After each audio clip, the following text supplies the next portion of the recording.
آپ نے فرمایا اسلام یہ ہے کہ تم اس بات کی گواہی دو کہ اللہ تعالیٰ کے سوا کوئی معبود نہیں اور محمد صلی اللہ علیہ وسلم اللہ تعالیٰ کے رسول ہیں، اور تم نماز پابندی سے پڑھا کرو، زکوٰۃ ادا کیا کرو، رمضان کے روزے رکھا کرو، اور بشرط استطاعت بیت اللہ شریف کرنے کا حج کرو۔ یہ سن کر انہوں نے جواب دیا یا رسول اللہ آپ نے سچ فرمایا۔ صحابہ فرماتے ہیں ہم سب کو بڑی حیرت ہوئی کہ پوچھا بھی اور تصدیق بھی کی۔ پھر انہوں نے دوسرا سوال کیا یا رسول اللہ مجھے ایمان بتائیے۔ آپ نے فرمایا تم اللہ تعالیٰ پر، فرشتوں پر، اس کی کتابوں پر، اس کے رسولوں پر، آخرت کے دن پر، تقدیر اور اس کی بھلائی اور برائی پر ایمان رکھو۔ انہوں نے جواب دیا آپ نے سچ فرمایا۔ پھر انہوں نے تیسرا سوال کیا یا رسول اللہ مجھے احسان بتائیے۔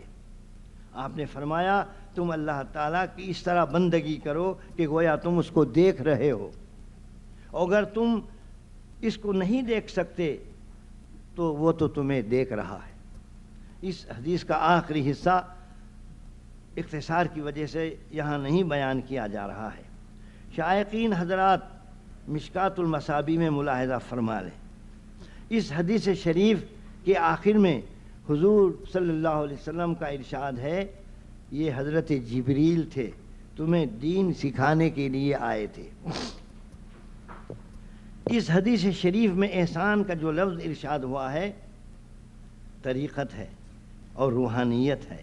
ہر مذہب کا مذہب کی حیثیت سے نمایاں جوہر یہ ہے کہ اس میں روحانیت موجود ہو۔ اگر کسی مذہب میں روحانیت موجود نہیں ہے تو اسے مذہب کہنا غلط ہے، بلکہ وہ ایک سوشل اسٹرکچر ہے، سوسائٹی کی ایک جمعیت ہے۔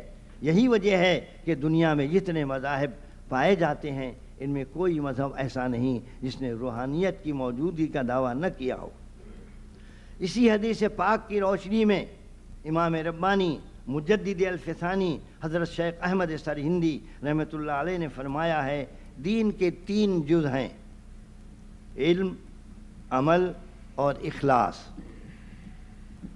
اور اخلاص کے حصول کے لیے شیخ یا مرشد یا روحانی مربی کی ضرورت ہے، جس کے بغیر یہ مرتبہ حاصل نہیں ہو سکتا۔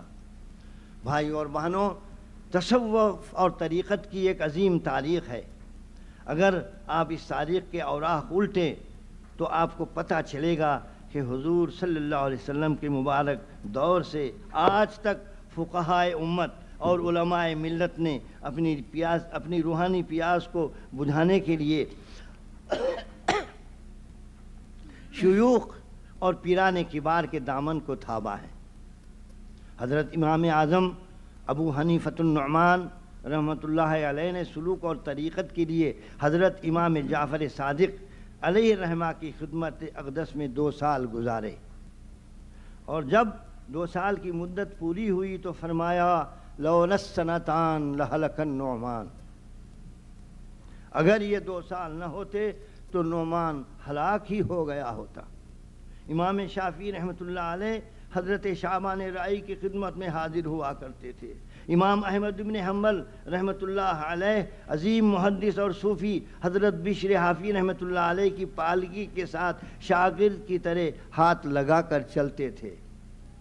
دریافت اور فرمایا کہ خدا کی معرفت وہ مجھ سے بہت آگے ہیں۔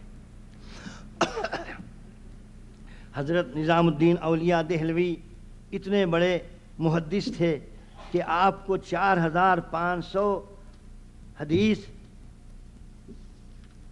میں سند کے حفظ تھیں۔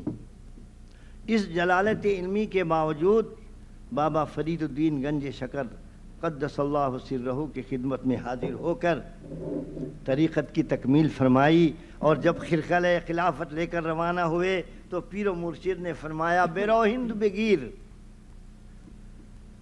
جاؤ ہندوستان کو لے لو۔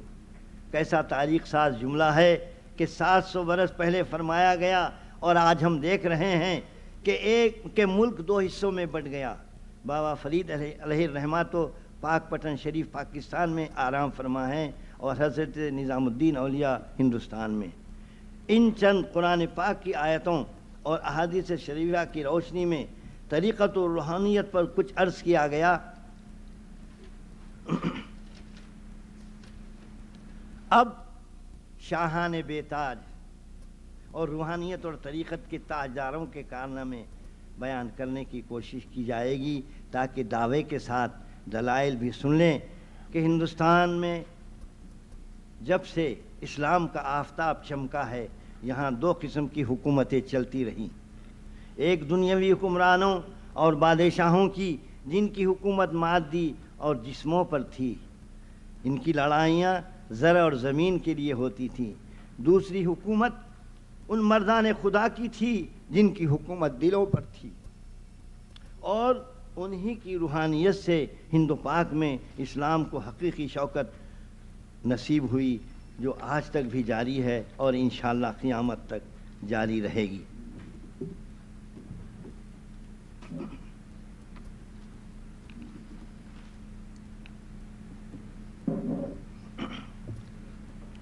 یوں تو سن 98 ہجری میں سندھ کے راجہ داہر کی شرارت اور بنی امیہ کی خلافت کی بات نہ ماننے پر حضرت محب الدین قاسم علیہ الرحمٰن نے سندھ پر حملہ کیا اور ملتان تک کے علاقے پر مسلمانوں کا تسلط قائم ہو گیا۔ بعد ازاں سلطان محمود غزنوی علیہ الرحمٰن نے سومنات پر 17 حملے کیے اور پنجاب کو اپنی سلطنت میں شامل کر لیا۔ یہاں یہ بات عرض کروں کہ افغان سرداروں نے جو جہاد کیے ہیں وہ سب کسی نہ کسی ولی کی سرپرستی اور تعلق سے قائم کیے ہیں۔ سلطان محمود غزنوی علیہ الرحمہ حضرت خواجہ ابو الحسن خرقانی قدس سرہ سے دعائیں کروائیں۔ سلطان محمد غوری حضرت شاہ نور قدس سرہ کے مرید تھے۔ جب آپ بغرض سیاحت بہار شریف تشریف لائے تو راجہ اندردون کی اس پورے علاقے پر حکومت تھی۔ اس نے شاہ نور علیہ الرحمہ سے بدسلوکی کی اور آپ کو اور آپ کے میزبان کو زندہ زمین میں دفن کروا دیا۔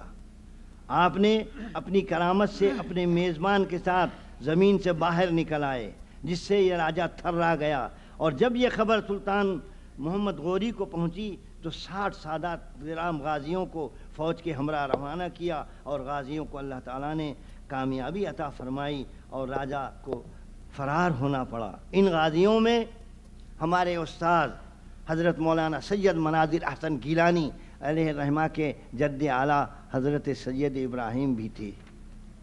چشتی سلسلے کے تاجدار حضرت خواجہ سید معین الدین اجمیری معروف بغریب نواز کا ایک سفر دلی سے بنگال تک ہوا۔ مولانا عبد الحی لکھنوی والد مولانا ابو الحسن علی ندوی نے اپنی کتاب نزہۃ الخواطر میں لکھا ہے کہ اس سفر میں حضرت کے دست فیض درد پر 90 لاکھ غیر مسلموں نے اسلام کی بیعت کی۔ راستے میں آپ جس گاؤں سے گزرتے تمام آبادی راستے پر آ جاتی اور بغیر واعظ و نصیحت کے بیعت کرتی اور اسلام قبول کرتی۔ سلسلے کے بابا فرید الدین گنج شکر رحمۃ اللہ علیہ، جن کی وجہ سے اجودھن پاک پٹن ہوا، یہاں قیام فرمایا اور اطراف و اکناف کے سارے غیر مسلم قبائل اسلام میں داخل ہوئے۔ آپ کے خلیفہ اجل حضرت نظام الدین اولیاء قدس سرہ نے 1400 اولیاء کی پالکیاں دکن روانہ فرمائی، جس کی وجہ سے اسلام کی روشنی پورے دکن میں پہنچی۔ آپ کے پوتر خلیفہ حضرت سید محمد گیسو دراز خواجہ بندہ نواز گلبرگہ دکن پہنچے اور اس علاقے پر اپنی روحانیت کو اتنا متاثر کیا کہ جس مہینہ یعنی ذوالقعدہ میں آپ کا وصال ہوا ہے، اس کا نام ہی بندہ نواز آج تک موسوم ہے۔ علامہ اقبال حضرت نظام الدین اولیاء رحمۃ اللہ علیہ کی خدمت میں مزار اقدس پہ حاضر ہوئے تو فرماتے ہیں، محو اظہار تمنا دل ناکام ہوں، محو اظہار تمنا دل ناکام ہوں، لاج رکھ لینا اقبال کا ہم نام ہوں۔ حضرت نظام الدین اولیاء رحمۃ اللہ علیہ کے خادم خاص کا نام اقبال تھا۔ 7ویں صدی ہجری یعنی 1000 عیسوی میں مسلمان حکومت کا آفتاب اسپین میں ڈوب رہا تھا۔ اسی عرصے میں ہندوستان پر مغل حکومت قائم ہو گئی۔ علامہ اقبال نے کیا خوب فرمایا ہے، جہاں میں مرد